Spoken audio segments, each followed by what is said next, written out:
Welcome to Weekly Reviewers News and Review Podcast, Episode 2.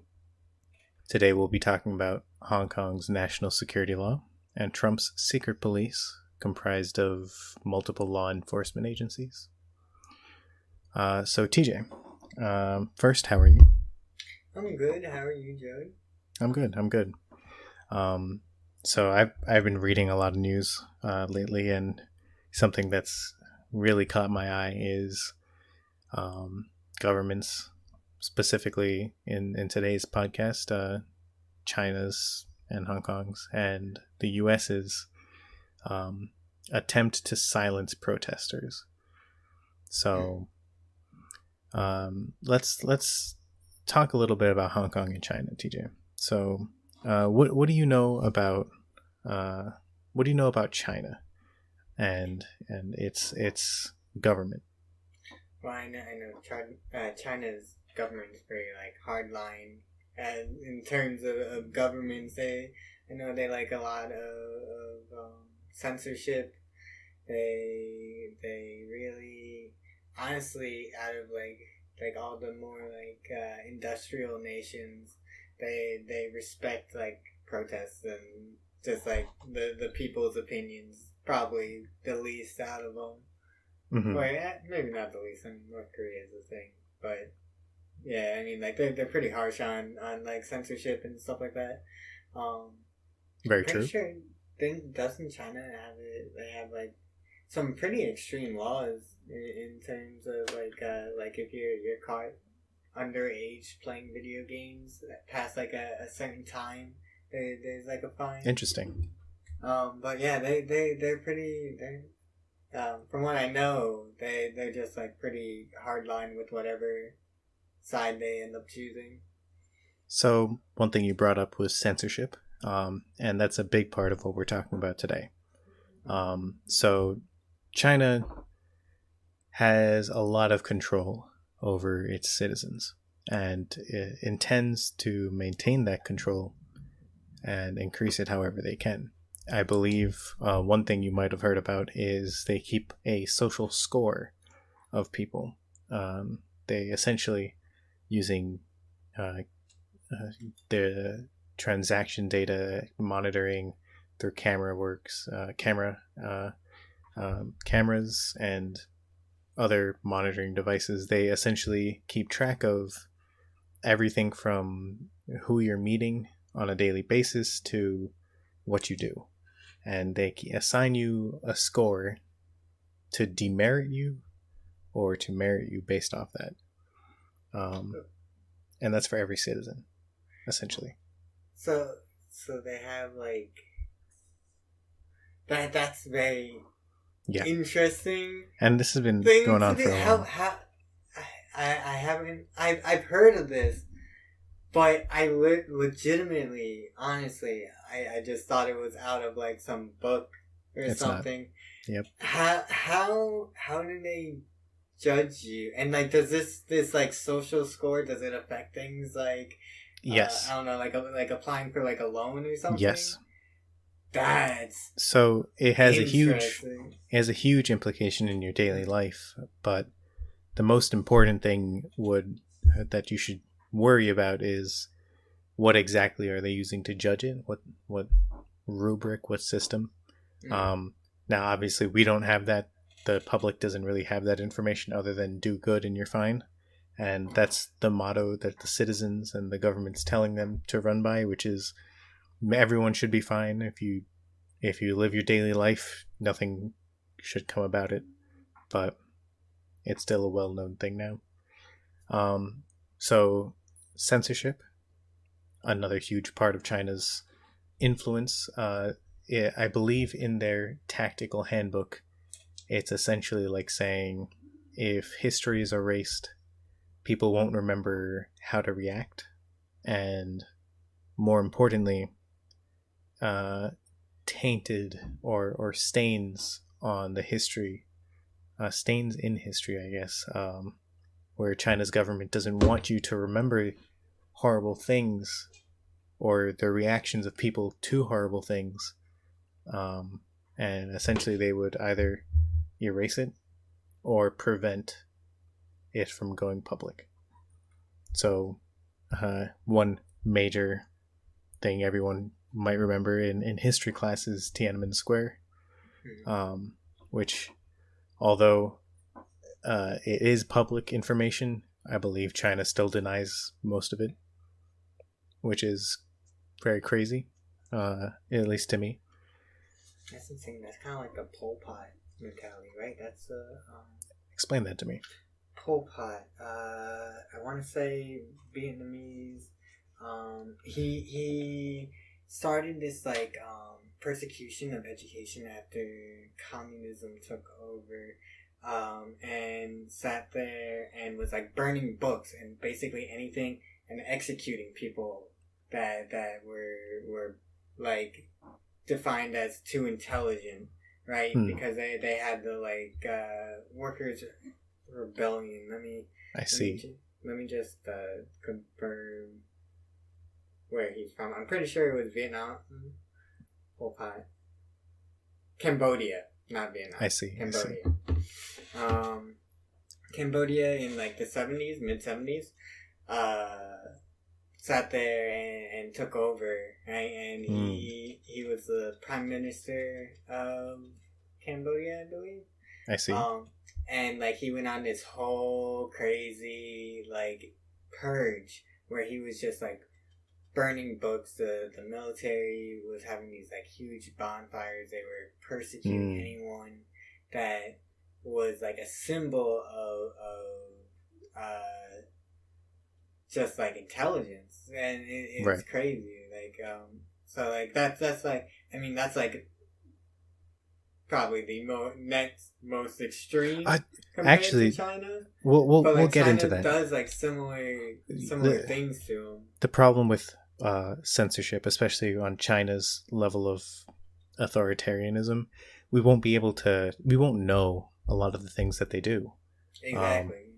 So potential rumors or even semi-confirmed facts like the kidnapping the next Dalai Lama and replacing it with their own child, things like there's actually a huge topic that we might have to get into in this podcast, which is the imprisonment of Muslims, and I think the specific term for that group of people is Uyghurs, and it's actually pretty much an internment camp, and I believe there is recent news about China forcing those people in the internment camps, in those labor camps, to mass produce those PPE masks. Oh yeah, that's yeah, crazy. Yeah. They're using essentially unpaid workers. But we'll have to get into that later. For this episode, we are going to be talking about Hong Kong's national security law, first and foremost. So what do you know about Hong Kong? Do you know how Hong Kong separated from China?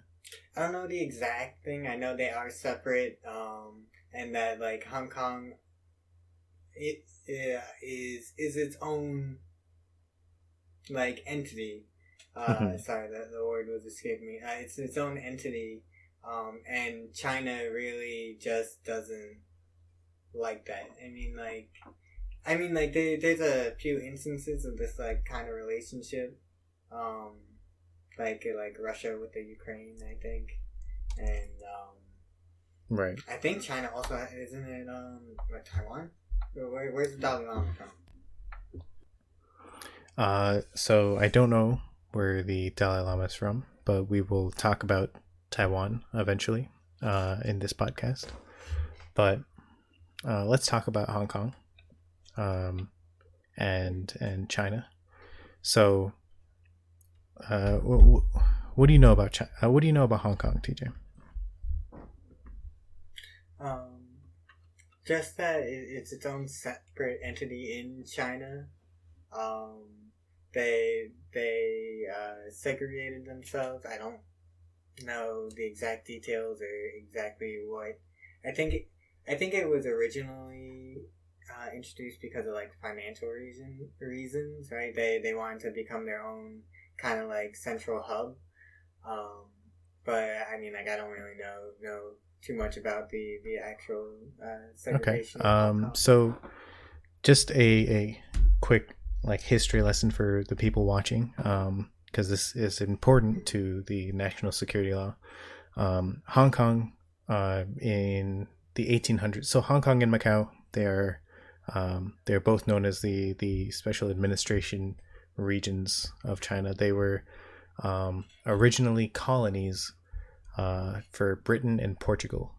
So Britain acquired Hong Kong in the 1800s, and Portugal acquired Macau in the 1500s, and essentially they ran their regions, those countries, essentially those areas, with those colonies with their own governing, and like essentially they had their troops stationed there. But in 1997, Britain handed Hong Kong back, and I think Macau was handed back in 1999. But they were given back to China with essentially a need for a new government, a new governing body. And this is mainly because of the massive differences of people in Hong Kong, which was up until then was a colony, and China. Now, this is where Taiwan comes in. Taiwan, before that, in I think the 70s, they had their own issues with China. I believe it started off with being a democratic party of some sort, was an opposition, was exiled from China to Taiwan, and because of that they developed their own governing systems, which gave rise to a system of policy called one country, two systems. Now, one country, two systems essentially means the one country, China, but two different governing bodies. Now, Hong Kong and Macau, we're specifically talking about Hong Kong now. Hong Kong essentially followed the same system as Taiwan, in that when they were released from being colonies, they developed their own one country, two systems policy, and that was called Basic Law. Now, Basic Law, their own tiny constitution, essentially said that China, mainland China, Beijing, which is their headquarters, essentially, with their diplomatic headquarters, had almost no control and no rights to Hong Kong as a government, but they had some level of diplomatic space within Hong Kong's government, in that essentially Hong Kong would continue to economically make decisions on their own, and judiciously make decisions on their own. So as far as criminal acts to policy.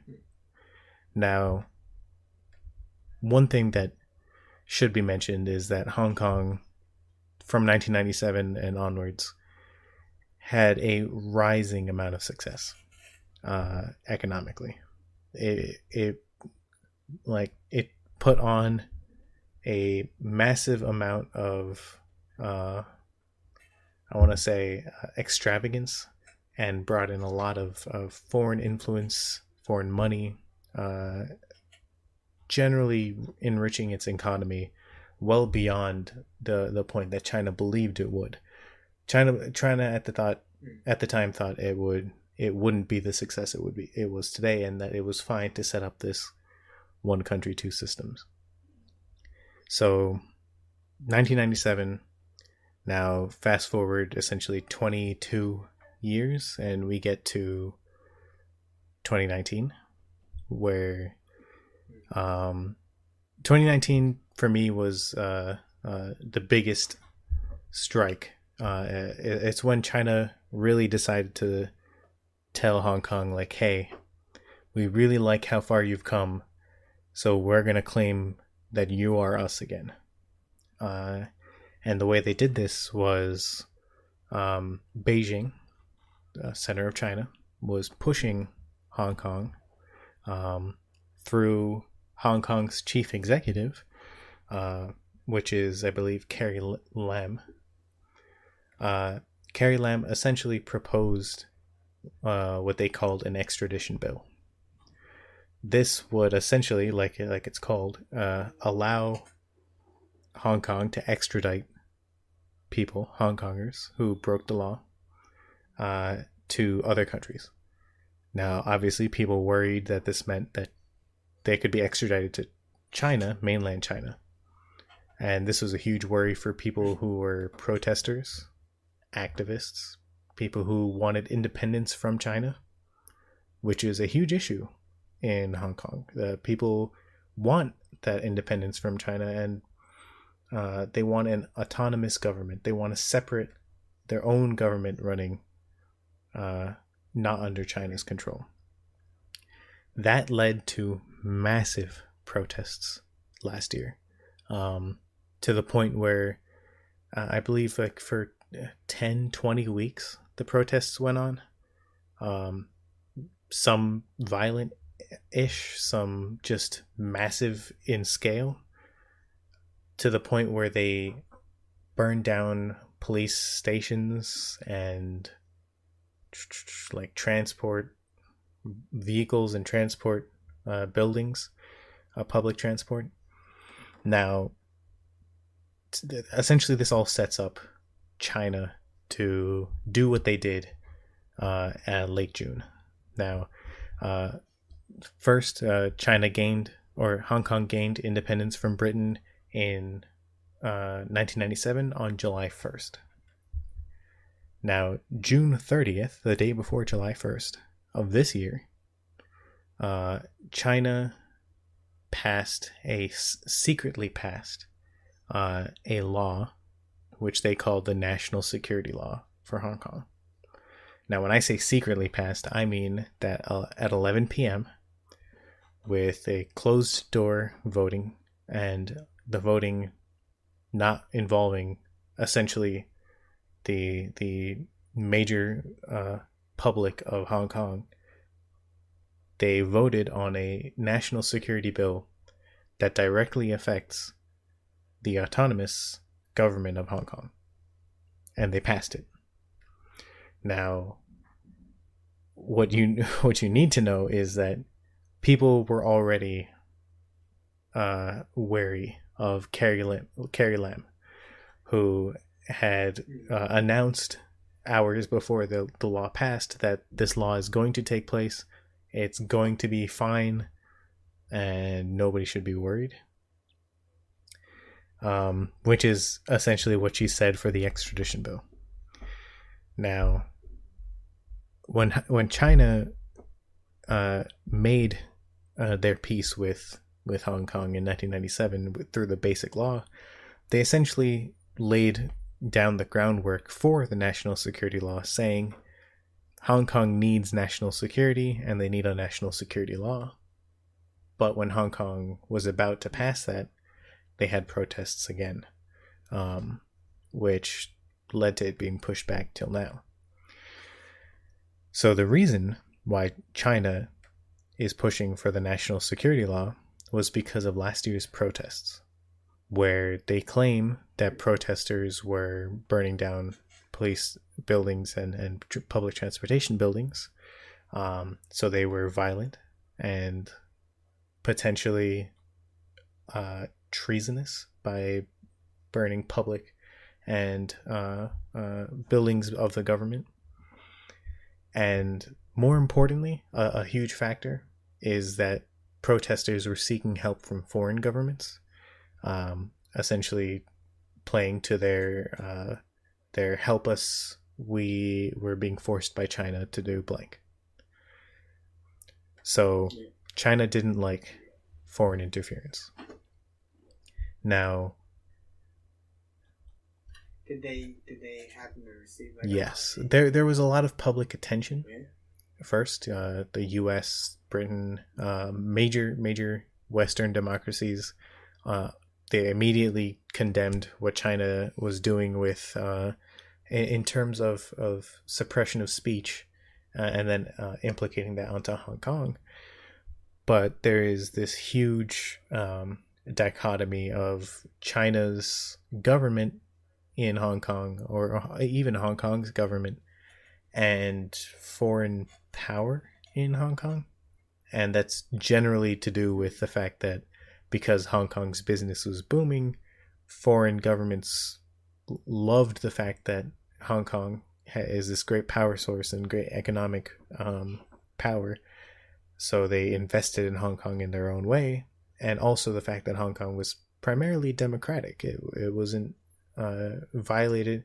It wasn't violating free speech in any way. And it had happy citizens who were living under that democratic law, which was good for Western businesses.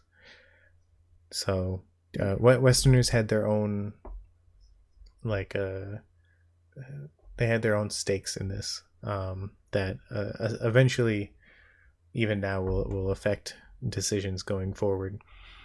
But the national security law, the law that was passed on June 30th this year, which is the night before the anniversary of the releasing of Hong Kong from colonialization.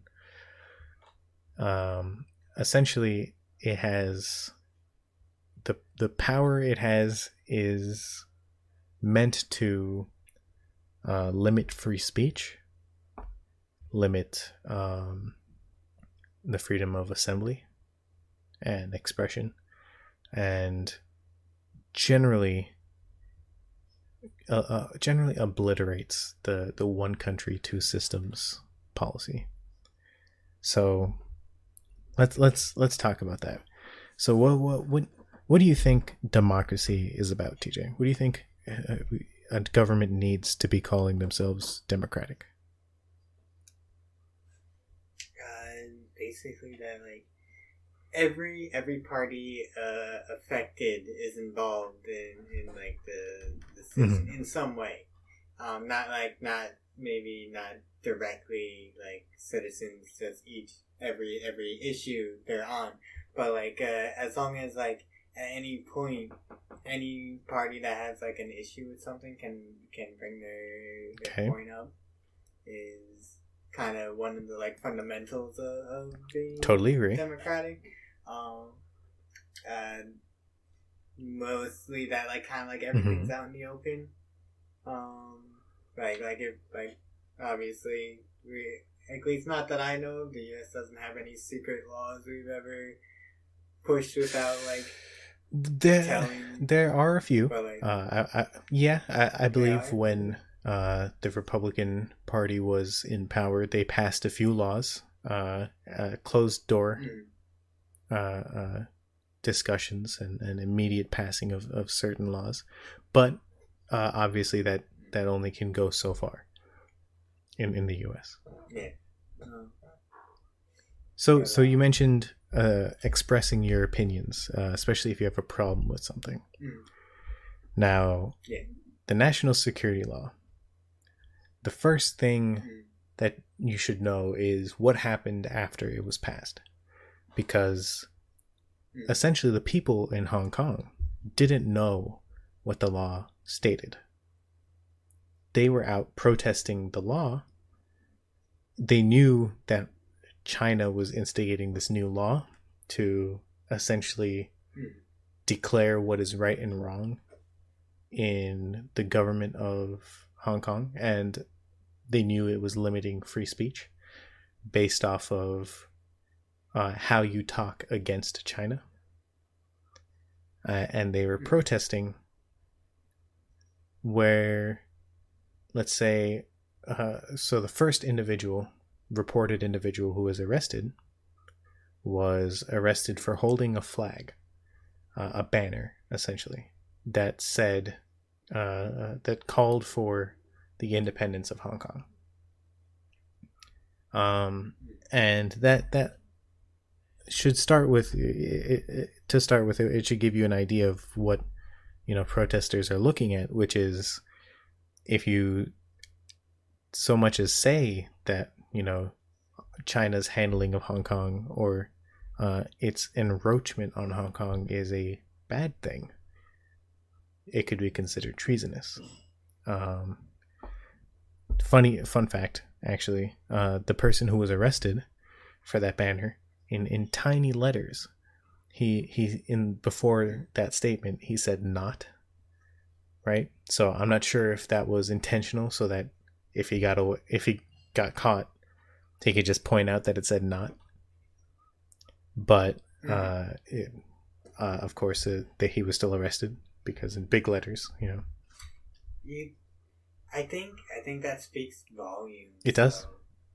On a system that your citizens already know what you're gonna do to them, and pre-plan it, right? Like, that's just like, that's hilarious though. That guy's smart. But not. Is there any word on like what happened to him? Was he released or anything? I don't think he's been released. But there's been a few hundred arrests so far already. It's already to the point where if you're saying something online, you could be arrested. And essentially, like Beijing's attempt to push themselves into Hong Kong's government, it violates, civil liberties, and protesters, essentially they're condemned, no matter what they're protesting or how they're protesting. It's China doesn't like it. Now, here the main point of the main point China is trying to push is that they don't want people vandalizing in protesting. They don't want, which is reasonable. They don't want people burning down buildings. They don't want destroying a government property. However, they're labeling that as treason and a maximum life sentence. So they're viewing that as, specifically, they're labeling it as terrorist activity, punishable by life in prison. Now, likening protesters to terrorists isn't new. They did that during the extradition law as well, when people protested the extradition law. And obviously, when Carrie Lam proposed the extradition bill to extradite Hong Kongers to potentially mainland China, people didn't like her. People didn't like the extradition bill, and so they protest the bill and the fact that they were passing said bill. In this case, probably because they protested it and essentially didn't let it happen, the national security law was passed secretly.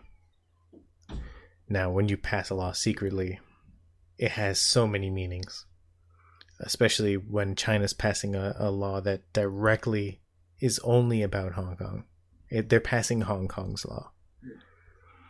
Now, the actual law is, it's a wide ranging, it's a massive law, security law for Hong Kong, which essentially makes it easier for Beijing or China to punish protesters and specifically reduce autonomy. And everyone's calling it the end of Hong Kong's one country, two systems. does sound like that. I mean, like, how... So they had, like, laws in place, you said, right?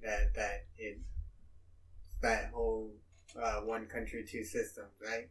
So, like, does Hong Kong not have, like, any actual political power? Essentially, the basic law is their own constitution. Mm-hmm. And they have a well-developed government. And a very robust government, very robust judicial system. What China wanted was a national security law, which is essentially them saying, we want China's law on Hong Kong, or some version of don't diss China kind of law. And that partially falls under, if you break Chinese law, it should apply too. Now this one, this law specifically, it targets Hong Kong because, like, the mainland China doesn't really have to worry about it. Essentially, okay. So let's talk about the four main things that this law is attempting to tell people. The first is about breaking away from the country. All of these four things are super vague, and that's the problem. The first one is secession or segregation, which is breaking away from the country, which could be considered protesters calling for independence or the independence of Hong Kong from China. It could also mean a few other things. The second is subversion, which they're labeling as undermining the power of China, or the essential overarching power of China or Beijing that should be on Hong Kong, which again, another massive breach of the autonomy of basic law. Essentially, they're saying don't undermine China and the law of China. Don't talk about breaking away. Don't break away from China. The third one is terrorism, using violence or intimidation. And the fourth one is collusion, or colluding with foreign powers. Now, the last two obviously are in reference to things like vandalizing property or government buildings or whatever. And the fourth one is a call, or it's a glance towards the fact that there's a lot of rushing to seek foreign aid and sympathy, as well as releasing information to foreign governments that China doesn't want released, such as military tactics and police forces and brutality that China employs regularly, and suppression tactics. Now, obviously, we said that the law came about at 11 p.m. on 30th of June, and the anniversary, essentially an hour before the anniversary of when Hong Kong was handed over to China. Now, it was, because it was, secretly passed, people didn't know what the law stated. And because it was kept secret until it was passed, people didn't have any idea of what they should and shouldn't be doing up until that protest. So when China tells people after it's passed, what's happening, what they essentially say is damaging public transport and facilities is considered terrorism. And those found guilty of the national security law, which is all four things, essentially, one, won't be able to stand for public office, which is like saying, hey, you can't run for anything.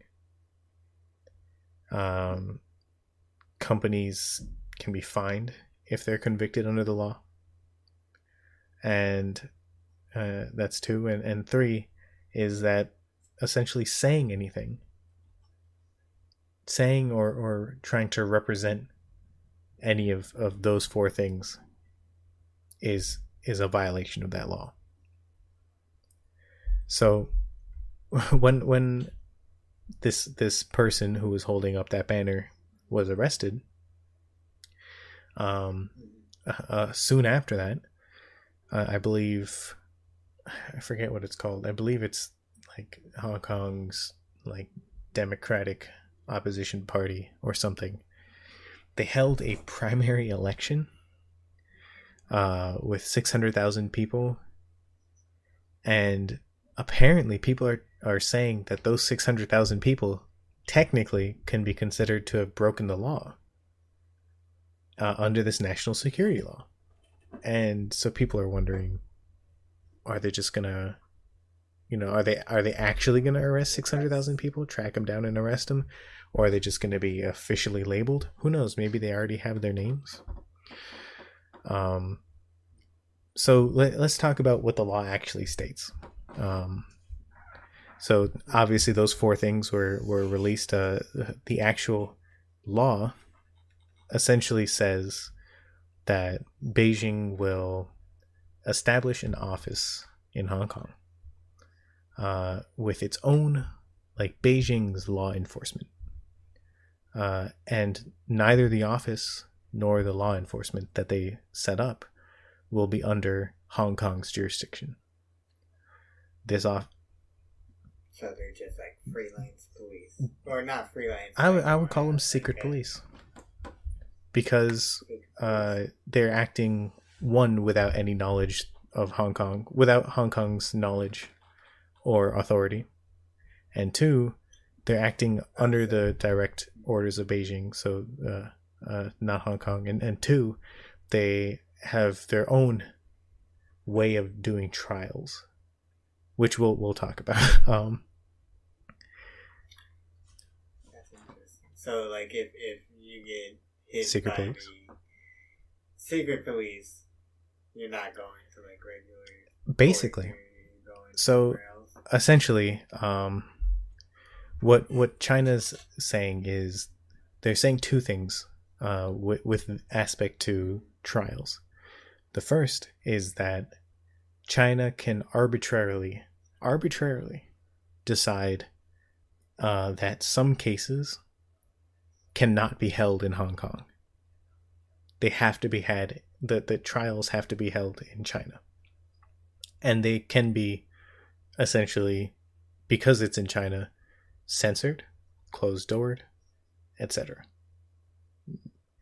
Mainland China judges. The second thing is that Carrie Lam gets to appoint judges in Hong Kong for any case. So after a case is decided and there's a judge, she can switch the judge. Anytime. So basically, if now, we all know that she proposed the extradition law, and we all know that people protested it and hated it and called for her resignation. And we all know that she potentially could have been in the pocket of mainland China. Who knows? What we do know is that she now has this power. She was touting the national security law the same way she was touting the extradition bill hours before they were passed. Now, in addition to that, Hong Kong will have to establish a committee, a national security committee that enforces essentially the national security law. And the thing about that, which is interesting, is that it's formed of Hong Kong officials. So the committee is made up of Hong Kong officials, but they will have a Beijing appointed security advisor. So what this tells me is that they'll have someone in Beijing who, as an advisor as to what's right and wrong in the national security law, will essentially make decisions for them, as well as tell Beijing's perspective to them, while also reporting back to Beijing.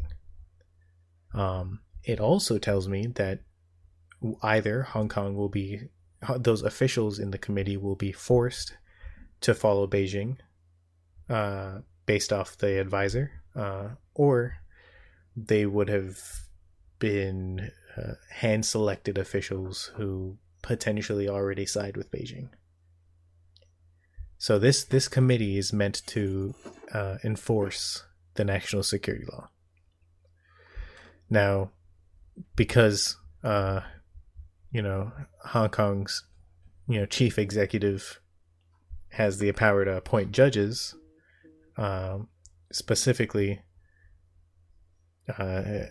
for cases that relate to the national security or national security law, it brings a lot of suspicion towards how is judicial matters going to be handled. Now, one thing that Beijing has a major influence over is how the national security law should be interpreted. So what they're saying is, if anything's ambiguous in Hong Kong's law in terms of the national security law, which is Beijing's law, the default should go back to Beijing. Which also is what they're trying to say is Beijing has the power over how the law should be interpreted, and not Hong Kong. Or however Hong Kong interprets it. Now, that's something that obviously people are against, and people have specifically said this is the end of Hong Kong's democracy. So just to finish this small bit, and then we'll talk a little bit more about it. A few more things that they added were that some trials will be held behind closed doors. People suspected of breaking the law can be wiretapped and put under surveillance. Like knowingly at that point, legally. Legally, the government comes in and wiretaps you after, and they're like, "Hey guys, here's the camera there." I would imagine they're already universally wiretapped. It's just about monitoring at this point. So it's more like they can use all the surveillance they have against you legally. Which, since they're already surveilling you, is kind of moot. Yeah, it's kind of just like, hey, we've been doing this already, but now we can use it. Now, we talked about the secret police that they've set up. They've set up a law enforcement organization to enforce this. But this law also applies to non-residents, non-permanent residents, and people visiting Hong Kong, which is kind of ironic. Their goal is to reduce foreign power in Hong Kong, and this is essentially saying stay away from Hong Kong and Hong Kong towers.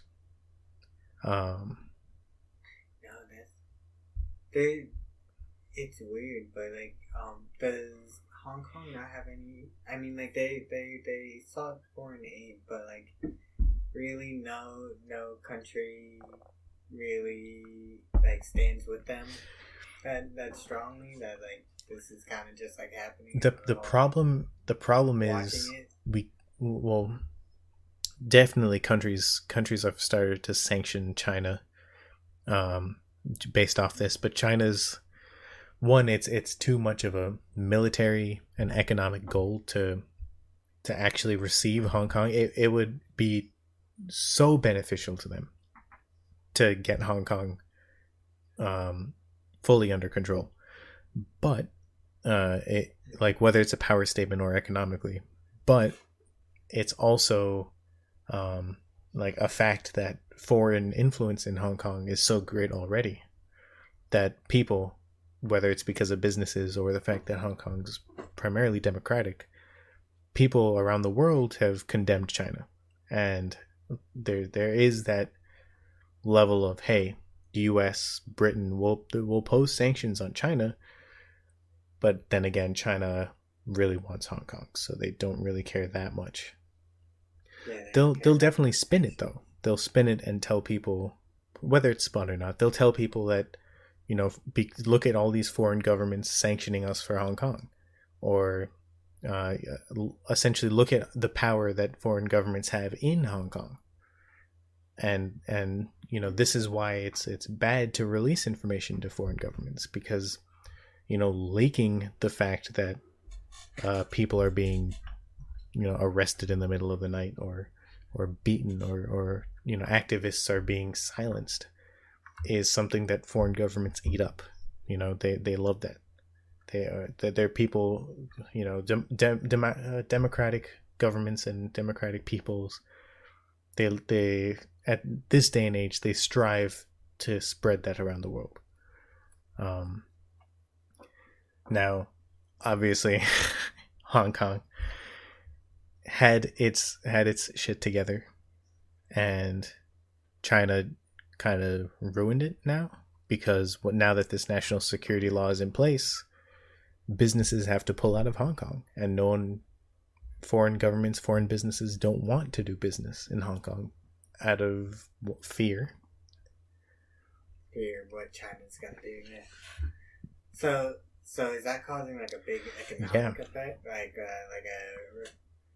Because I'd imagine with so many businesses pulling out, that like they have to be going through their own like little recession, depression, pretty much kind of. I mean, right especially during the protests, but more so just the fact that like Pompeo, the U.S. something secretary, has, like, he's officially said publicly that this is the end of Hong Kong's one country, two systems. Boris Johnson even made a statement. Boris Johnson, the guy who's potentially clueless about the world. But I guess he's part of the G7. But he is these public figures. They can talk, they can put sanctions, but they can't physically stop China from doing whatever they want.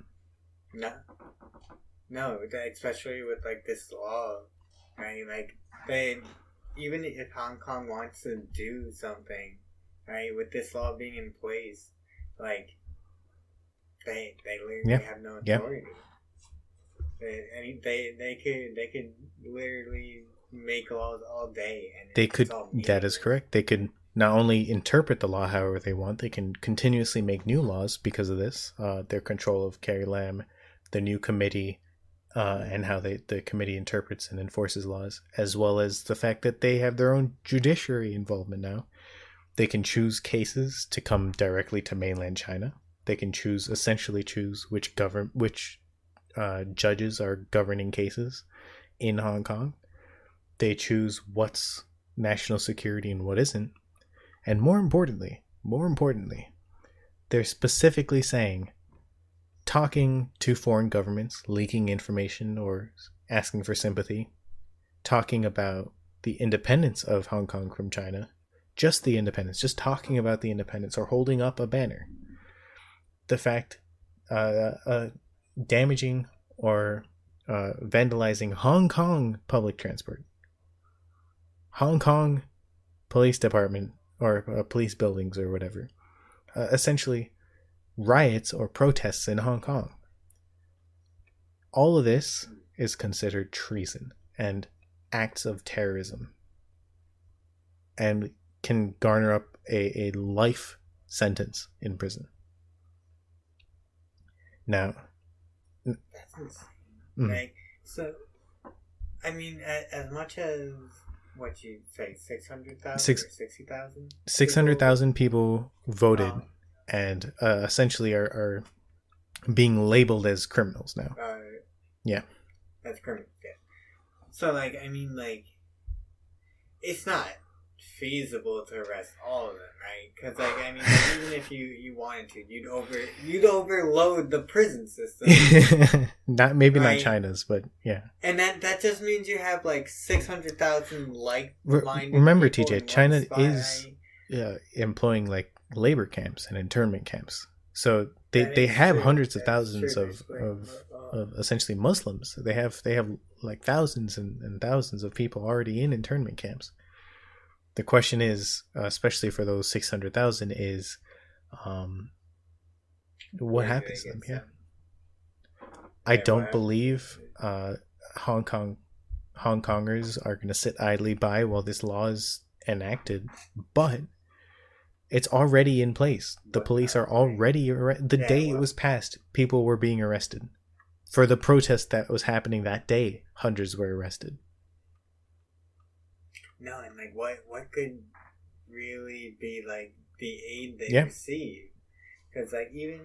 They're literally surrounded by the people. The people originally relied on Hong Kong's democracy and freedom of expression, but now, like all the activists, major activists, like there's no place. A lot of them are giving up because there's not much that they can do anymore. Essentially, just posting on social media, being an activist will get you life in prison. And I don't think, imprisonment, much less treason or being labeled as a terrorist for protesting, simple protesting, whether silent protesting by holding up banners or protesting the fact that, you're suppressing them and directly, arresting people for no reason by protesting and protesting it by, say burning down a police building or public transportation building. I don't condone those things, but I do understand them. Like these acts that China are essentially trying to limit is truly trying to get rid of Hong Kong's one country, two systems and their autonomy. No, but like, see, the thing I don't understand is like, okay, so China's goal, right, is to get Hong Kong back, right, because they were economic booming, right?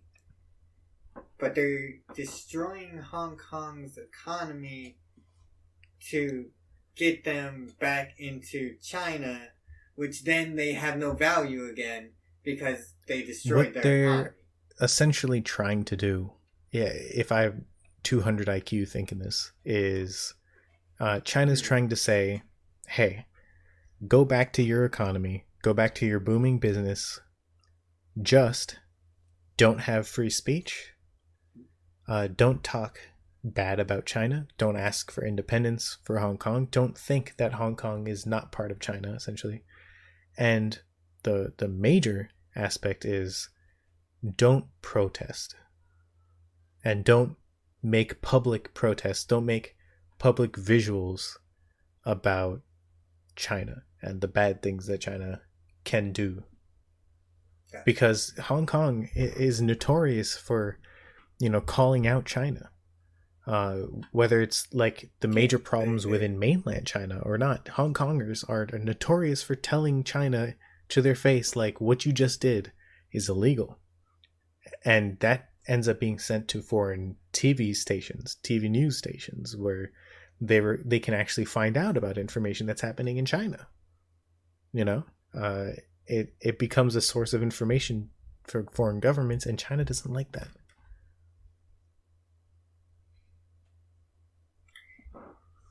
That's so crazy. Like how would people get their information out after? Yeah, because it's like I can't see them stop. Right? True. Because, like, people in that situation, they don't have the option to stop. Because, like, no matter what it's like you knew what the risk was going in. But like you have to do something. That's just like the mindset of these people. So I just don't understand like how you can keep going after something like some people would liken it to like states within the U.S. And how they're trying to separate from the federal government. But like the main aspect that China has to look at, or Hong Kong actually has to look at, is they're right next to China. There's nothing they can do. They can't move. China has the control already, like, sanction-wise, materials, resources, tourism, things like, government privileges that China receives, Hong Kong also receives. But the privileges that Hong Kong receives, China doesn't receive, because Hong Kong's democratic to some degree and has those freedoms that businesses like, and China can't afford. So China wants all of that, but without the problems that come with it. Yeah. So, tell me, your perspective of why do you think, or why do you think Hong Kong has the right to protest? Do you think Hong Kong has the right to protest this? I do. I mean, like, but like that's not even like the problem with it, right? Like, of course they have the right to, but you say that, but this is the whole point of the national security law. Like, they're saying that you're not allowed to protest. But that's what I'm saying. Like from a human perspective, of course they have the right to protest. But being in China, being basically just an island in China, no matter what, like you think you have, right? Like, it's whatever China wants, because they're just such a huge body surrounding you. Like, it'd be like me trying to break through some like 300-pound bouncer. Like, I'm 120 pounds. And now that right? Bouncer is holding you down and putting his finger in your mouth, telling you can't speak. Yeah, I mean, it's legitimately just, honestly, it's one I don't understand, because it's like they're destroying any reason why they'd want to bring Hong Kong back, right? Potentially, I believe. If they can convince Hong Kongers to some degree to stop rioting, China will have an opening, I guess, to have their own businesses and to promote like Chinese ideals into Hong Kong. Whether that is a good thing or bad thing, to China that means more resources that they can readily use. But that is true. But you said businesses from other countries. Businesses from other countries are essentially stopping doing business in Hong Kong, but it's still a major port. It's still a major, trading hub, to the point where I imagine it would be impossible to stop it from flourishing, just because of the fact that it's already so well developed that it's like people love the business and the economy that is booming, and the life and lifestyle that comes with. What they don't like is the governing of China, not Hong Kong. They don't like the governing of China, and they don't want that type of governing in Hong Kong. So ideally, people will still use those businesses, and businesses would still like Hong Kong for the fact that it is a great test for a flourishing economy. It is a flourishing economy, and it's a vastly, it has a huge depth towards its people compared to anywhere else in China. No, but you don't think it just becoming essentially China again you don't think that's gonna have like horrible repercussions? What? I can't even say horrible because like China's. What you're referring to is like pulling out from Hong Kong, right? Businesses pulling out from Hong Kong. If I'm correct, China's allies include Russia,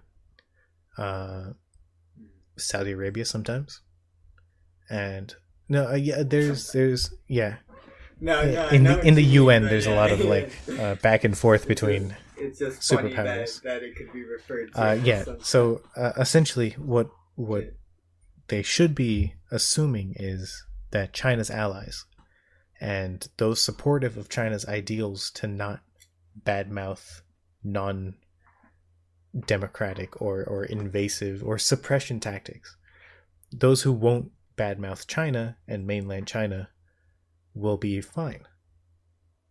But okay, so basically all the leaders that do exactly what China that does to their people, that the thing is this, the law is still only like 25 when this episode goes up days old. It's still in its infancy towards what cases will be sent to China versus what cases are officially treasonous or terrorist acts. Only until obviously the first few cases come to light, we don't even know why the people are arrested, much less what they're going to be charged with, if even they'll have open trials. But we're at the point where things are going to start happening secretly, and people are going to be arrested and charged and convicted secretly. We'll probably never know. Exactly. Years down the line. And that's terrible. If you're in Hong Kong and you're protesting the fact that these laws are happening, you'll be arrested. That's the problem. Yeah. No. Anything against China is basically a problem at this point. Obviously, countries have come out to put sanctions on China, and China's responded with their own, why do you guys care? Statements, and we do care. Which is such a classic. Yeah. Like why would you care? Why wouldn't you care? Is like more like the issue, right? Like people's freedom. Yeah, but you can't tell China that because they're gonna leave like the press conference before you can say it. I guess I'm gonna be in China for a little bit after this video airs, but it's just crazy. I don't understand how like my entire life it's always China's doing something along these lines, and like it just seems like it as much as like they say like why do you care, the kind of reactions that like you get from countries is so like offhand. What's the word? It's so like minimalistic in the grand view of things that it's almost like other countries don't care, right? And but like it's crazy that like, and it's not even just like China at this point that like does these kind of things, but like there's so many instances that just keep going along, and there's really like it feels like there's really like nothing anyone. I mean, the major fear for Hong Kongers is that the fact that China uses their own suppression tactics in mainland China, they don't want that in Hong Kong. Yeah.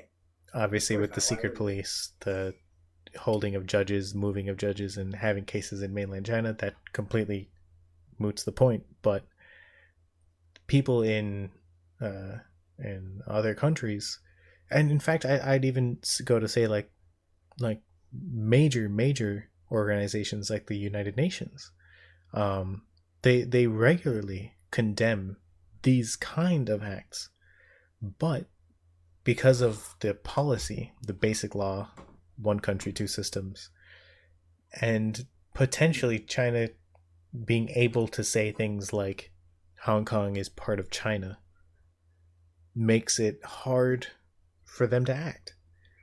Where normally they would, if something's happening like in the Congo, they would just send troops in. If places like Venezuela needed aid, they would send people in. I don't know if they did with Venezuela, to be honest, but for certain dictatorships, for certain communist, regimes, much less the fact that violating human rights, the UN tends to act with their own sanctions, if not military acts, military aid. Now, obviously, the government of China will keep telling people that everything's fine. But we know people are being arrested and imprisoned for life for this law. And it will continue to happen until major change in Hong Kong, not in China, in Hong Kong, for rejecting this law, maybe through the help of Carrie Lam. Whether she can or she can't, I don't know. She seems like she's under the thumb, the big thumb of China. But I hope pressure from the UN, other governments, US, UK, France, major nations, I hope they can work with Hong Kong. I believe Boris Johnson said that he'd be willing to take any Hong Kongers that decided to migrate to UK. He'd take like 3 million of them, like, just come. And that's the kind of mentality that I'm looking at, because that is what might actually help people, whether it's telling them to come or the fact that they're standing up to China with the intention of limiting China's ability to affect these people. And it is ironic that Britain, Hong Kong's once colony, is telling them that they can come live in Britain, but that's beyond the point. Yeah, circumstantial information. So, do you have anything else on this topic, DJ? Or, I mean, not really. I mean, like, China. This is all really just like China's trend. I mean, like, China kind of does this stuff all the time. And I really hope for the Hong Kongers, and I mean, maybe moving to Britain is the call, or just like getting out of there. But like, at the same time, that doesn't like fix the issue, because you need people I mean, right now there to like basically. Right now, the issue is deeply rooted, or not. It's not the source of the issue. It's just right now what it's come to is that the Hong Kong government belongs to China now because of this law. And the fact of the matter is, no matter what other foreign powers need to do or want to do, what needs to change is Hong Kong's government, and the fact that it and making it not under those China law, and respecting the people's wishes. So, what we just talked about, in essence, although it was about Hong Kong and China and China's control over Hong Kong, the major aspect that I want to focus on right now was the fact that protesters were being denied their right to protest, and that military acts like police brutality, tackling protesters to the ground, chokeholding them and arresting them, which definitely happened last year. I'm not sure if that exact thing happened this year, but now they have a secret police. Those protesters and demonstrators weren't able to protest. So U.S. right now is facing their own major issue. Last week we talked about the Black Lives Matter movement protests, and the fact that even till today, those protests are going on. Silent protests are going on today.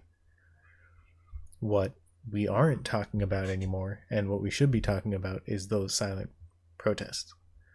because the media, while things were semi-violent, no, the thing is, most of those protests weren't even violent. There were cases of looting and vandalism, a lot of them not by the Black Lives Matter protesters, that made those protests seem violent and let media, they had a run with it. They had modified, cropped images, badly portraying the fact that, or badly portraying the protests, and essentially calling them violent when they shouldn't have been. But now that it's come to light that it's peaceful protests, now that peaceful protests are an almost everyday thing, to protest for change and reform, the media isn't covering it. So the case we're going to talk about today is Oregon and their secret police that Trump sent. So what do you know about this case of Oregon and their secret police? Actually, I mean, like, I've heard things on it. I'm obviously no expert. I've heard from anything to people randomly being arrested to some, like, violent arrests. So, I mean, right now, like, so much information about it was, like, spit at me. I really don't know where to begin with this one. I mean, it is very crazy, and I mean, like, it's kind of like an of course it would happen kind of thing, right? Because, like, we've all noticed this. Like, I mean, like, it'd be hard to notice, but, like, Trump is literally like the American Kim Jong-un, the American Putin, and he literally just been getting close to these people, seeing how throughout his entire campaign, just talking about how much he loves Putin, right? How much he treated him so well, and he was so excited to talk to Kim Jong-un, and that Kim Jong-un is a great guy, whatever. And he literally is just basically he was like, they were all his senpai. He's sucking up to them to some degree, trying to look good for them. Like, senpai, notice me, I'm doing these things just like you did. I just don't understand him sometimes. Like, I mean, like, but there's a tweet he recently did that, like, basically sums up, like, why he does the things he does. And it was along the lines of, like, if Biden becomes president, the media it'll be the death of America and the media, because there would be no ratings, right? Wow. So basically, Trump's claiming that, like, the only reason he's president and he's a good president is because the news talks about him, and that, like, if the news doesn't talk about the president, the American economy just kind of... Well, actually, that brings up a good point, actually, that we should talk about now. Yeah. So, Oregon, a state known for its weird people and laws. Yeah, but we'll get into Portland's weirdness eventually. But actually, no, we won't. That's not for this episode. But not for this episode. Yeah. They're just hard partiers sometimes. Oregon. I see how you just stick it. So, Oregon was facing some semi-violent protests. I forget exactly what, but I believe it was primarily vandalism. And it might have been like burning down buildings, but what should have been like the primary focus was that people were safe and they weren't injured, and this was in attempt to talk about an issue. The problem is Trump heard about this and he did two things. First, he tweeted. He tweeted that Oregon's in a state of panic and disarray, and essentially it's complete violence and chaos. Essentially making it sound like it's a war zone. Yeah. The second thing he did was he deployed his secret law force, which he no. But Trump Force. But he put together a essentially a mix up of Homeland Security, U.S. Marshals, ICE, which is the Immigration Customs Enforcement, and U.S. Border Control, Customs and Border Control. And officers, they put them all together. He put them all together and created an enforcement that would essentially arrest protesters. He sent those people to Oregon and tweeted about it again, which had many people worried, but they weren't sure what was happening. The problem was when videos started coming out. So the first one, which is now probably a famous video, and anyone watching would probably have seen it, but I'll put a link in the description. It is essentially of a young man he's wearing all black. He's approached by these two men wearing full military gear. And according to reports, they're essentially not they're wearing generic police badges, and they are not identifying themselves by name or agency, and essentially they don't wear their name tags or in any way to be identified. Now, in the video, you can clearly see the guy asking like what's he being arrested for and who they are, but they just take him away. A recent case, I'm not sure if it was the same person, Mark Pettibone. He's essentially was arrested and released, and so he made his statements to like the press. Essentially, he was walking by doing his own business after a protest. He was walking to go back home, and an unmarked van pulled up to him. Unmarked doesn't say police on it in any way, just for the viewers out there. The men walked out, and they were wearing full military gear and generic police patches. And Mark Pettibone, he thought that they could be alt-right extremists, because a lot of the times the militant groups of the alt-right wear military garb, and pulling up in an unmarked van is kind of sus. So what he did was he essentially started to walk away, in hopes that he could get away, or the fact that he was scared for his life. But eventually he got cornered from both sides, and he was detained. And he was brought to a federal courthouse and put in a holding cell.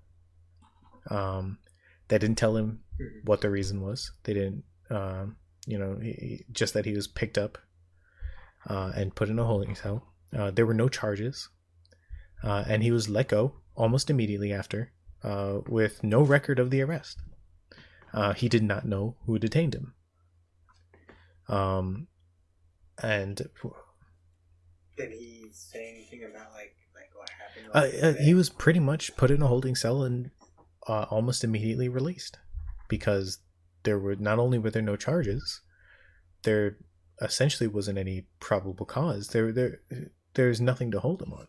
They didn't even file a police report, much less a record of the arrest, which you kind of have to do. So basically, I'd imagine this guy's they just grabbed him, was like, hey, you're coming with us. It seemed like they kidnapped him and put him in a holding cell and immediately released him with no record of the fact that they kidnapped or held him. And so They didn't. No, they didn't beat the man. They didn't question him. I don't think they. I believe they might have questioned him, but he didn't say whether they questioned them or not, or whether they questioned him. No, it's just such a very weird series of events for like this secret organization, right? Like what was the point of it? Essentially, what's happening here is that Trump, he essentially bragged about, putting together this law enforcement and how it would help Oregon and bring peace to Oregon. And so he sent this because of the protests in Oregon, and it's a mix-up of federal officers from the U.S. Marshals and the Department of Homeland Security, and they're just storming the streets of Portland. Didn't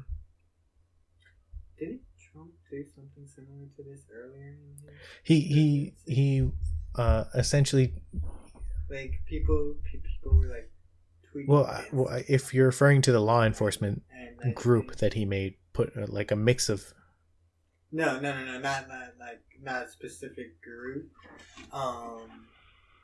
Or it may have been a specific group he sent to these houses, but like I remember seeing videos in the early part of his presidency, right, where they would come to a person's house, sit there and have their standard clipboard and whatnot, right, for questions. But like they'd always be like addressing some Facebook post or Twitter post, right, that the individual had made in regards to the president, right, and basically was like questioning them as terrorists, or like as like domestic terrorists. I think I understand what you're saying. I don't recall this exact case, but I do understand that Trump obviously will label anyone, and it's very easy for him to get out to the masses that he's doing the right thing. But in this case, people are potentially not only being arrested, they're actually violently being arrested or even shot by these federal officers. So let's talk about that actually for a second, because that's a big deal. So Trump sends these federal officers to the city, and tensions are high. They've employed the use of tear gas on protests, especially peaceful protests. When there was a peaceful protest that had just started, fully peaceful, feds roll in and start shooting tear gas into them. Despite the fact that Oregon had only recently passed a law that specifically bans local police from using chemical irritants except to quash riots. Which I'm not sure if things like these state departments like Homeland Security and U.S. Marshals, whether they count, but like these are federal departments, not state.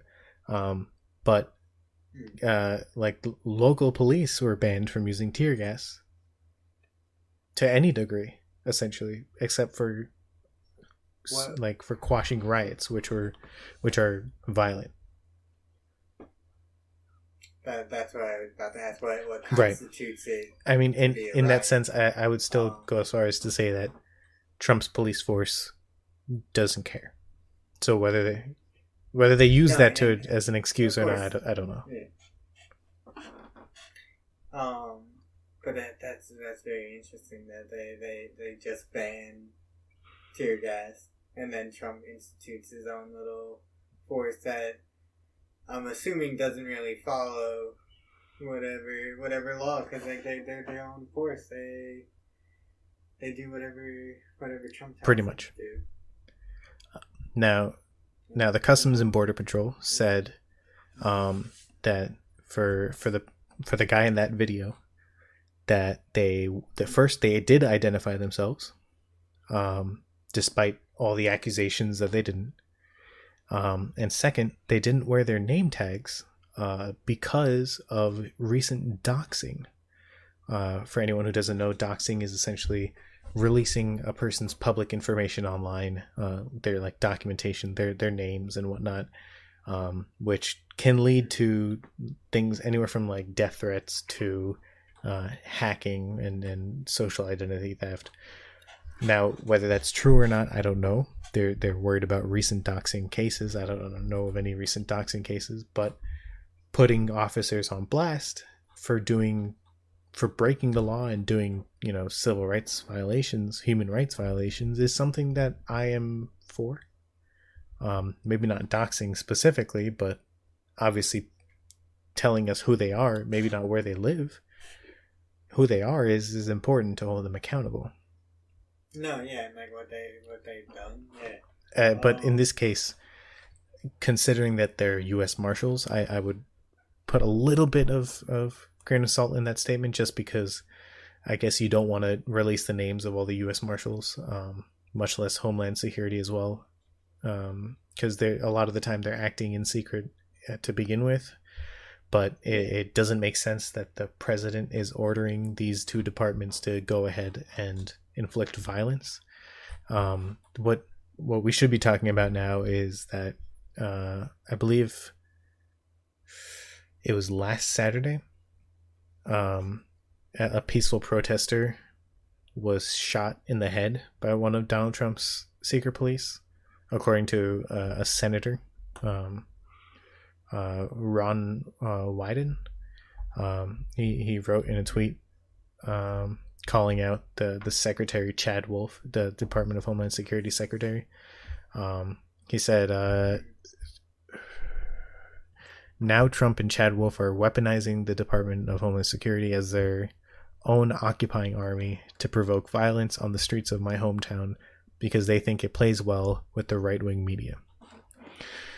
This caught my attention because the right-wing media has been touting, one, Donald Trump's decisions, and two, that these protests and Black Lives and Black Lives Matter movement are a hoax. They're a waste of time. They're detrimental to society. They ignore the facts. That's what they're saying. And what this ends up playing in my mind is, whether it's from the fact of a secret police to suppression tactics and, coming in the middle of the night to arrest people in their homes. This was also a case before. The people are being misled by Trump.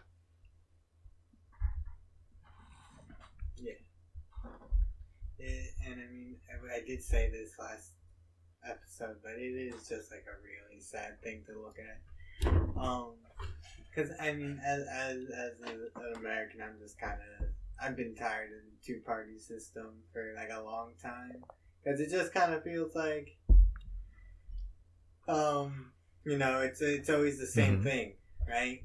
Like, I feel like every presidency that I've experienced in my life has been the exact same experience, no matter what side it was.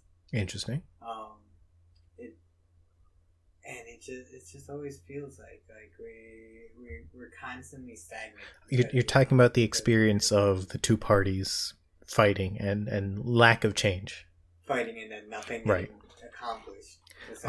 I definitely see what you're talking about. I know for a fact. Which I mean, like, I appreciate the American system that like no section can really just have like all power and they can just do whatever they want. But it does make a lot of things very slow, and it makes it extra irritating when you see like how fast like the government decides something else. Like, I mean, like there's like random like instances like gun control or New Jersey specific, like the flavor ban for vapes. Like the government moved incredibly fast on these issues without like any hesitation, and then like we have like serious issues that we've been dealing with for years, and they kind of just like, and pass it along, wait for the next guy to take care of it. From my perspective, I think Donald Trump moved very fast in some instances to do things like take us out of the Paris Climate Agreement, essentially leaving, Western countries behind through the G7 and NATO and whatnot, essentially telling them we won't be a part of your restrictions and we're going to do whatever we want.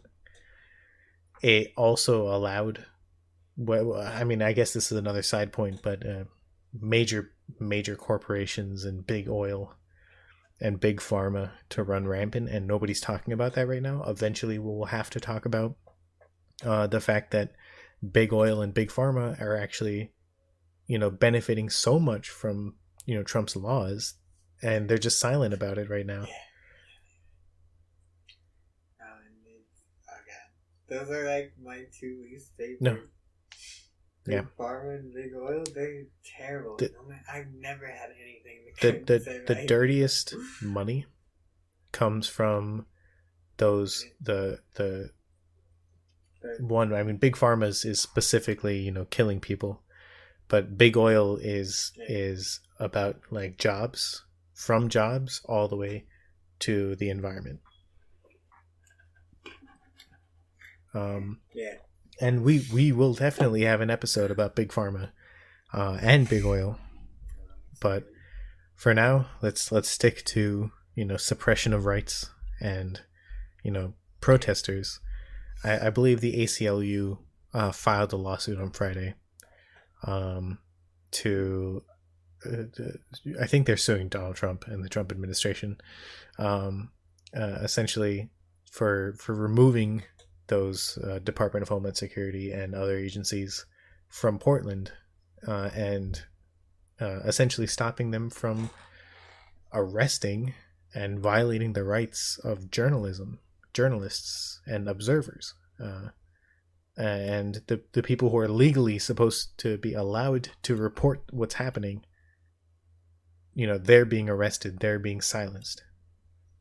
So I can't tell how much change is going to happen in Oregon, but I can tell you that Trump and his cronies are telling people on Twitter especially that they're going to take this secret police across the U.S.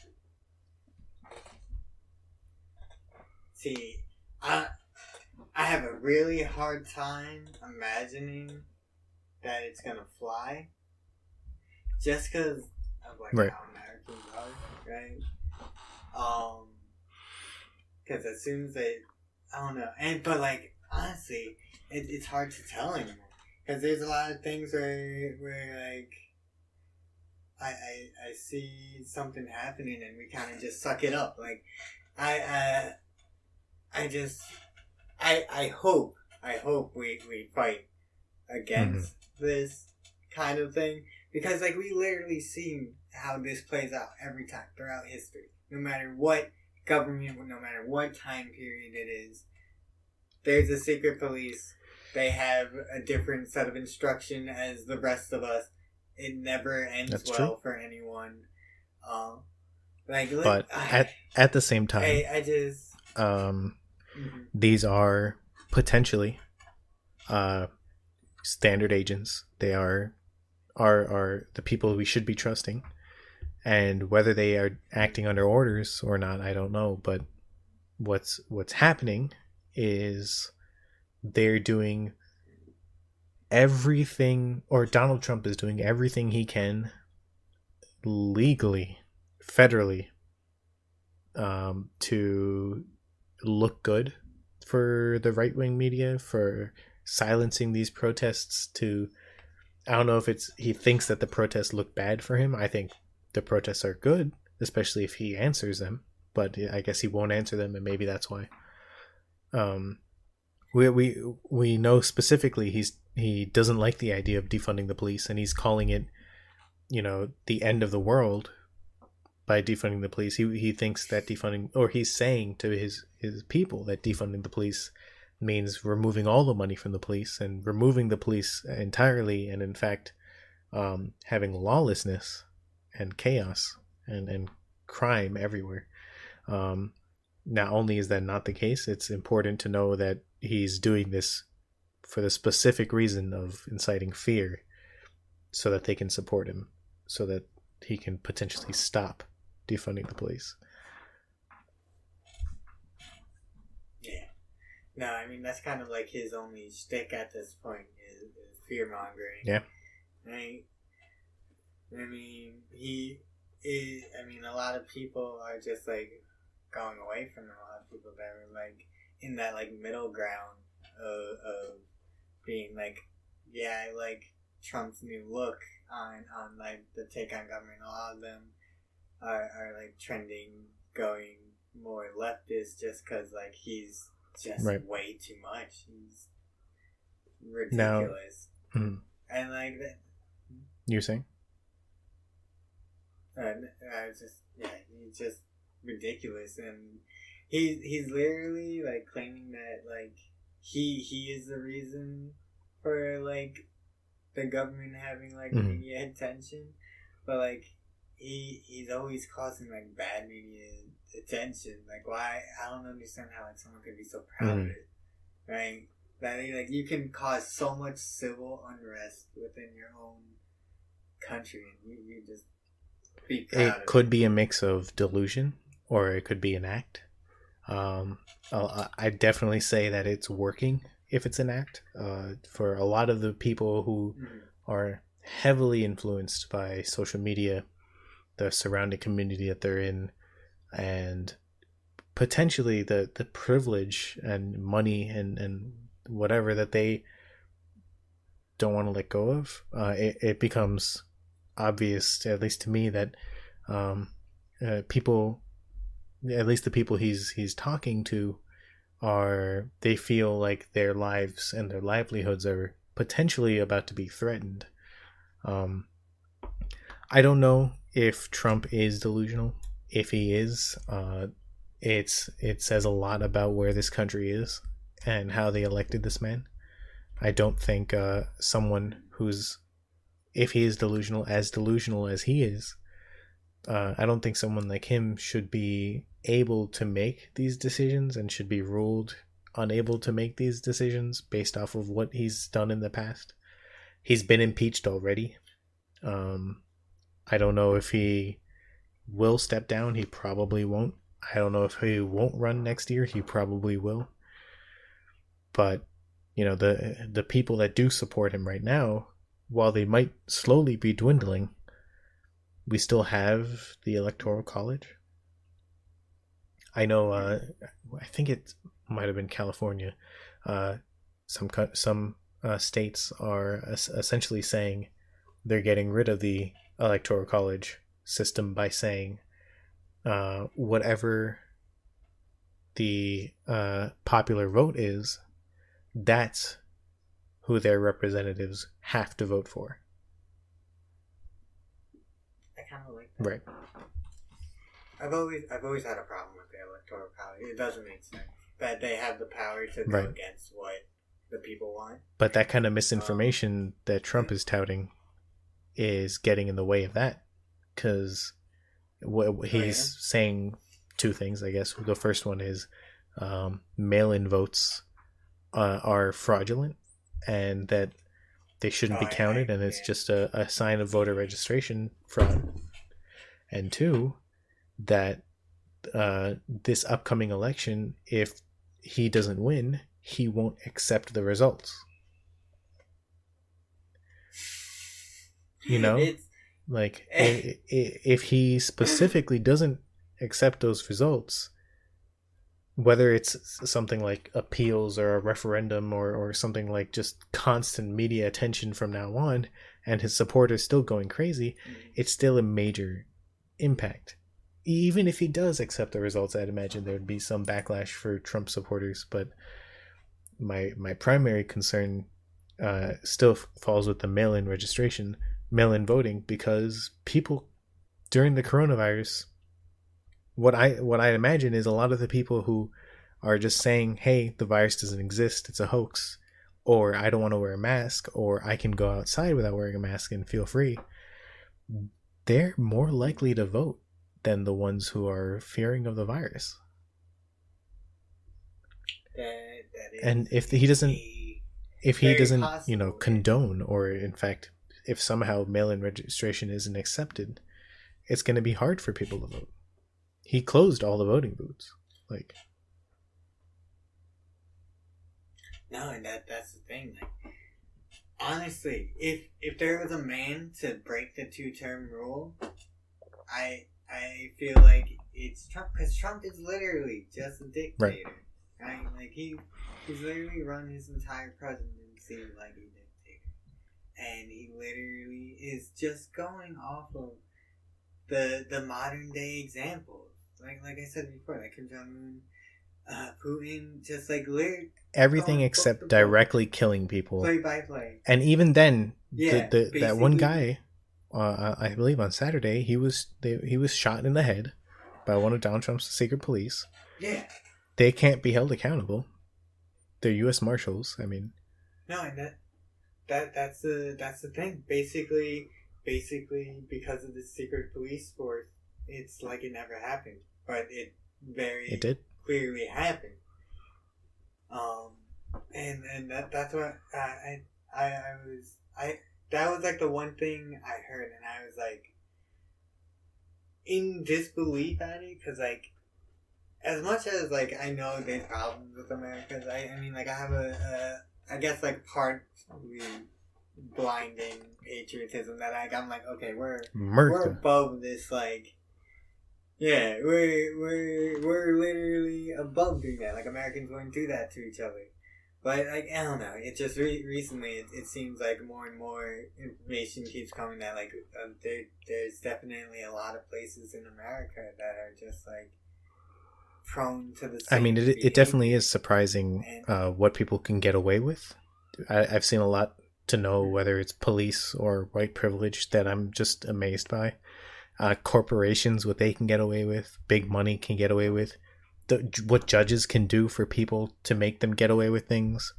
But the confines, in the confines of the law, what Trump has like opened my eyes to is the fact that whatever he wants, if it's just barely within reason, even if it's actually over the reason, to hell with it, he can do it. To hell with the consequences, and potentially help anyone get away with it. Anyone who's helped him, he can help them. No, and that's been like a trend of like this year.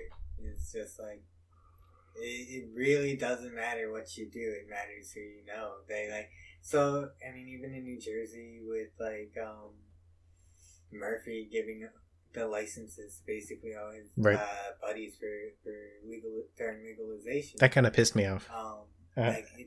I couldn't believe that New Jersey, after like the shit that Christie put us through to some degree, like we were gonna finally have a chance for businesses to step up. No, and Murphy was like crazy. He was legitimately like in the beginning, I was so excited for him. Like, the way he was talking, everything. He was like, "Yeah, we're gonna do this for New Jersey, blah blah blah," right? And then he literally just like, as soon as he gets power, he just big corp. Doesn't matter. New Jersey, it's whoever can pay him the most. It's just like a disgusting trend of politics, as of like at least particularly American politics. But I'm sure.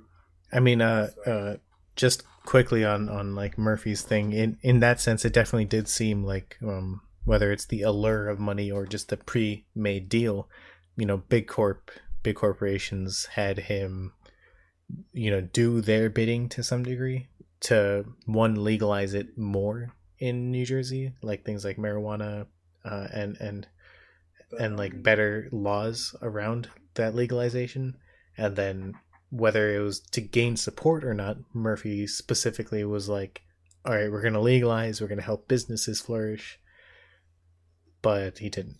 Yeah, and then, he basically just got people who already had their money. And I do appreciate the fact that he decriminalized marijuana in New Jersey officially.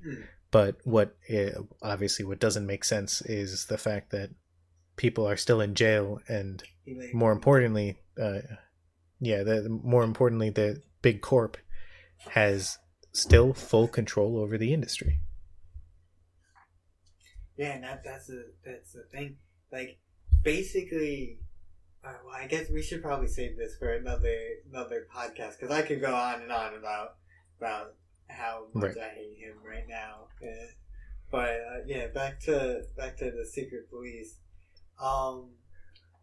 It is just a tribute to like how little power is distributed, right? Like he can just create this force, and no one really has a say in it. No one really can do anything about it. This kind of just kind of exists because Trump will sit there, and instead of looking towards like this situation on like what's right and wrong about it, he will go through the law books and define it to the very essence, whether he can. He'll interpret it however he wants at this point. Exactly, and I mean, like, even if it even like vaguely says that he can do it, which is 90% of the time, it doesn't. It really doesn't. But if he can see it, it's just crazy. His amount of effort that he can put in to actually get it accomplished. I think that's also one thing that like really aggravates me about Trump. Like, Trump can be the president that like his supporters thought he could be in like the beginning. He can. Like, he has the drive, but he's just not. His supporters actually thought very highly of him. Business wise, correction of some laws. The problem is they didn't understand the laws that were in place, and they didn't understand that anything he's done so far has been extremely detrimental. No, and that's the thing. Like, everyone, like in the beginning of his presidency, people were driving me nuts. They're like, "Look, Trump's getting us coal jobs." The thing is, what he kept saying that he's getting jobs, and people heard only that, and not exactly. And the thing was, like, he was getting those jobs. He got coal jobs. He got I want to say it was like 160,000 coal jobs, right? And then sat there, and because of the laws he put in place, he fucked like the steel industry and lost like 3 or 4 times as many jobs as he gained in a dying industry. Like, the problem isn't we need to keep coal around. We need to get these people into like modern society, give them computer training, anything that's relevant to modern society. I mean, especially with moving forward to renewable energy, and the fact that big oil doesn't want to move to renewable energy. He's one trying to get their support by, promoting them, getting them jobs, whatever. Of course, they were like friends before his president. He's friends with like basically everyone. That's like the big evil corporation. There's a lot of like I want to say a mix between bad promotion, which is like misleading information, alternative facts, false information, to conspiracy theories he touts. I don't know if you watched John Oliver's episode, but he talks about that a lot. It's a good episode. So, like, Donald Trump goes out of his way to spit lies. Things like the amount of jobs he's gotten for people, what he's gotten for the miners, for the coal industry. How many floors that's also something that's important. I believe it starts from something like 14, honestly. But I've been to one of the Trump hotels, and I think it was one of them was like that. But like his idea to cover up the truth and instead say anything he wants whether there's a modicum of truth in there or not, to gain the support of corporations and the people for their vote, or just to continue his ego, to grow his ego, he will say anything he wants and do anything he wants to, stay happy while he's still president. His conspiracy theories are ridiculous, though. No, I honestly, I don't understand that, man. What? Like, I've never seen a president come with conspiracy theories, right? Like, you're the guy that knows. More importantly, the conspiracy theories are usually about the president. Like JFK being shot, the conspiracy. You're the target. Like I don't think like the Trump administration truly cares about the people at this point. What should be obvious is that he's completely fine with his supporters dying and us dying through the coronavirus. And obviously he doesn't care about Black lives, much less the movement to increase equality and reduce oppression. He specifically cares about the corporations and the money that is against all of that and who's in for suppression.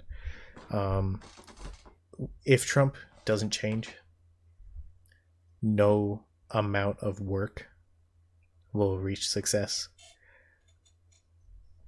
No, I can honestly, if his like philosophy keeps coming through, I can honestly see like an increase in like sweatshops in America or some crazy things, just because like he's doing everything in his power to benefit big business.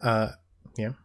And basically, we're just gonna become like China's economy, where like it doesn't matter as long as it's profitable. I mean, right now, I think the major problems bringing up upon last episode is still, the protests, the Black Lives Matter movement, the fact that we're trying to protest for equality and lack of police brutality and killing. No, which is such a Trump is going out of his way to say that the riots are, just so dangerous and people's lives are in danger, and that Black lives aren't, a Black Lives Matter movement isn't a big deal, and the Black lives aren't in danger. In fact, like Mike Pence literally said a few days ago that the schools reopening shouldn't be based upon the CDC guidelines. Like what? It's just such a bizarre state of mind to be like, hey, go to college, get this degree in whatever you want, right? Oh, you want to do science? Learn everything you can about science, right? And then just be ignored, right? Like, this is literally like your job, and you're doing your job appropriately. And the president. And so the guy who worked with Big Oil and who's sued the Environmental Protection Agency over a few times ends up becoming or being placed as the head of the Environmental Protection Agency by Trump. Yes. Oh my God, that guy. Like, we've essentially started building the border wall over protected areas and over endangered species habitats illegally. And that's because he's put people in place that have legally allowed him to do that. No, and he isn't the coal guy also on his cabinet? The guy who I was it Rex Tillerson? But he like denied.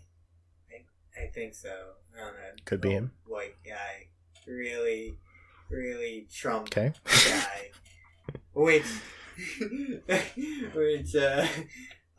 like he had that whole incident at his mind during the whole big coal job back, right, where it was proven by scientists, right, that because of his malpractice he caused right payment, okay I remember what you're talking about, right.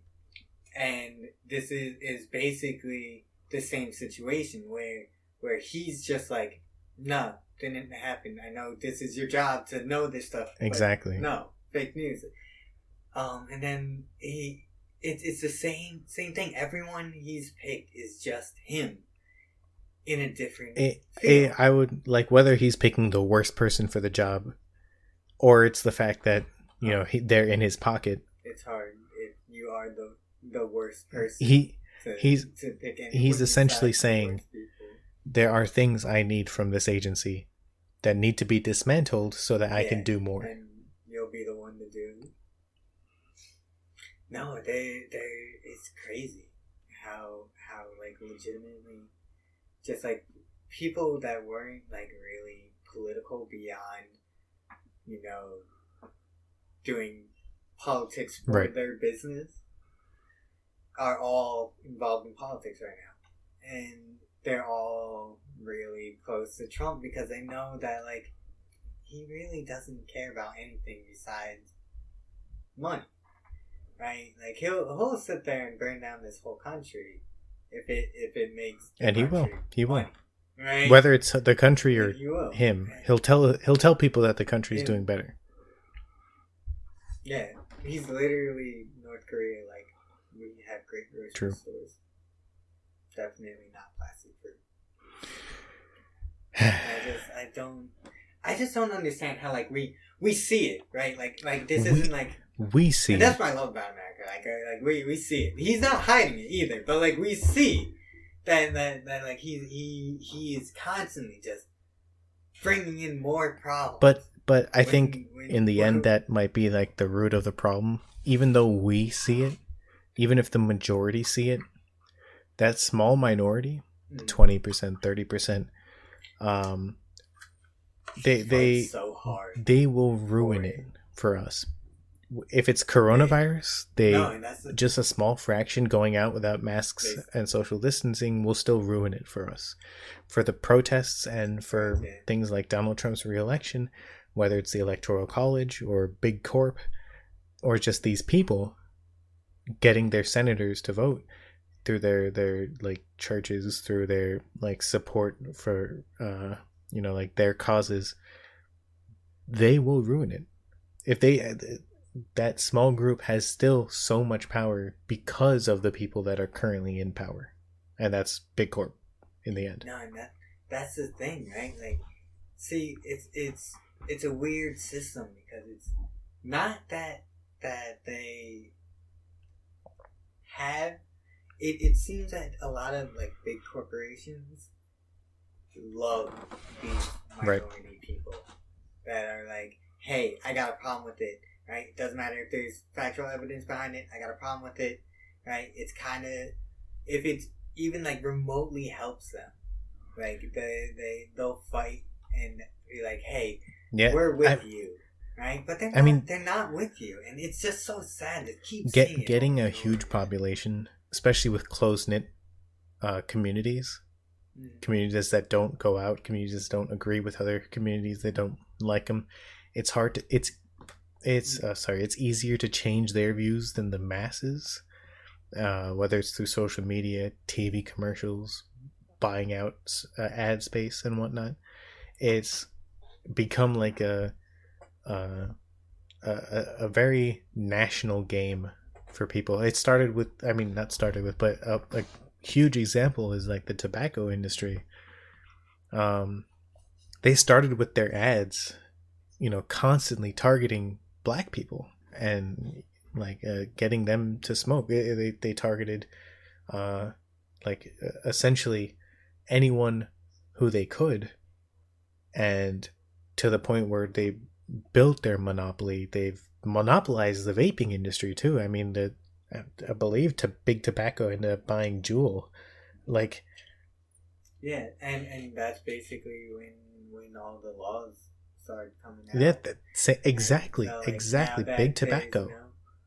Big Tobacco puts towards vaping a ban on vaping flavors that would kill the industry. Obviously they support the tobacco flavors, but for whatever reason, like it's but it was just also very like convenient. Big Tobacco exactly. Then suddenly a lot of people are getting sick, like a lot simultaneously, with again no medical backing, like every case, it turns out that someone said it, that they sat there and their lungs imploded or deflated because of vaping, right? And then they'd be like, "What did the surgeon say?" And because of vaping. Like, the surgeon said that it was which is vaping. Impossible. And then they'd ask the surgeon, and he'd be Exactly. like, "I didn't say that." Exactly. And it's just so crazy. It's so crazy that my life every day is affected by these small minority and big groups, corp, right? And big corp. And because exactly. because they go hand in hand. Because big corporation is going to target someone that's angry, someone that feels like especially they're being wrong in a situation. Especially the potential grouping of old white Americans who have gone through something like retirement and investing their pension funds, who have basically people who don't want change at this point. Yeah. They're not in a position in their life that they're ready to change anything about it. Like, I mean, like, even just like myself growing up older and older, I get more routine, right, in what I do, which, you know, routine's not a bad thing. It helps you stay focused, whatever. But like, the thing that drives me nuts about American patriots is that, like, they think because America's good that we shouldn't change anything, right? Because it's good, it's the perfect system, everything needs to stay like this, or else it's complete chaos. And that's not really the case. The case is more like, it honestly, in my opinion, it's more patriotic to want your country to keep evolving, to keep being the best.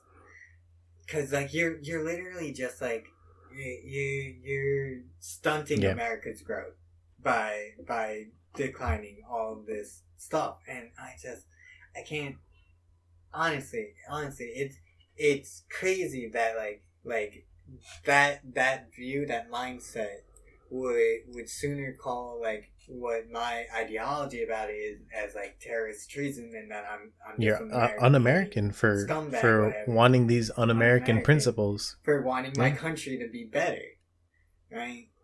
And that's the thing, like, you're allowed to be wrong, like, right? Like, we're all people. And that's why we accept them being wrong when they don't understand the basis of America and whether it's the change that America is based off of to the rights that America tries to guarantee. Yeah, it's just, I don't know, it's very disheartening to see, like, my fellow Americans just, like, fight with each other over the dumbest, really, just, like, the dumbest stuff. Well, I think we should end it there. We've definitely talked a lot today, at least 2+ hours again.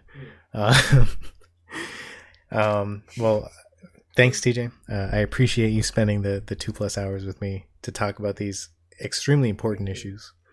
I hope I haven't depressed you too much. Yeah. No, it's all stuff. Good, because we're gonna have this again next week. No, there's so much to talk about.